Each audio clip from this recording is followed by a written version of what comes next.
The Department of Justice now getting involved in a federal lawsuit against UPMC. It accused the local healthcare giant of holding a monopoly over workers. Thanks for being with us at 6. I'm Kim Gable. I'm Josh Taylor. Ken Rice has the night off. New at 6, Chris Hoffman explains why the feds are now involved.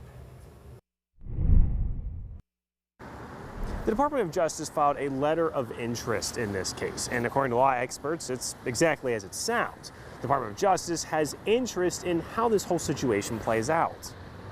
The class action lawsuit was brought on by a former nurse in Erie. It accuses UPMC of acquiring 28 healthcare systems and becoming not only a monopoly for patients, but for workers as well.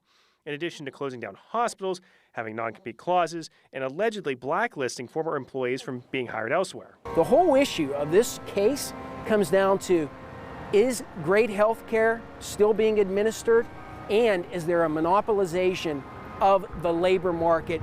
While attorney Phil DeLucenti is not representing anyone involved in this case, he has represented people on both sides of these cases in the past. He says the DOJ involvement doesn't change much for either side right now.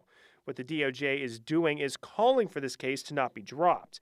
They feel monopolizing power in a workers' market can lower working conditions and have a trickle-down effect. That all trickles down into the community. So even though this case is about the workers, it's really about healthcare in Pennsylvania. Pat Garofalo with the American Economic Liberties Project says the antitrust policy the DOJ is looking at in this case is rarely used.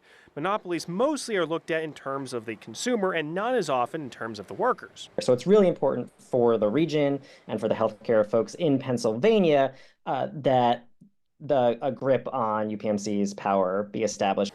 UPMC says the claims in the lawsuit hold no water. In a statement, it says, quote, UPMC is among the best places to work in all the regions we serve throughout Pennsylvania, New York, and Maryland due to above industry average wages and employee benefits, which are designed to support the 100,000 people employed through the UPMC health system and their families.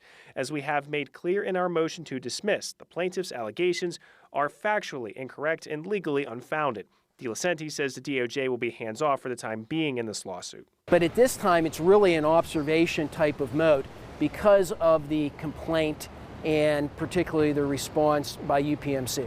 Both Representatives Summer Lee and Krista Luzio gave their support for the DOJ's involvement. On the North Shore, Chris Hoffman, KDKA-TV News.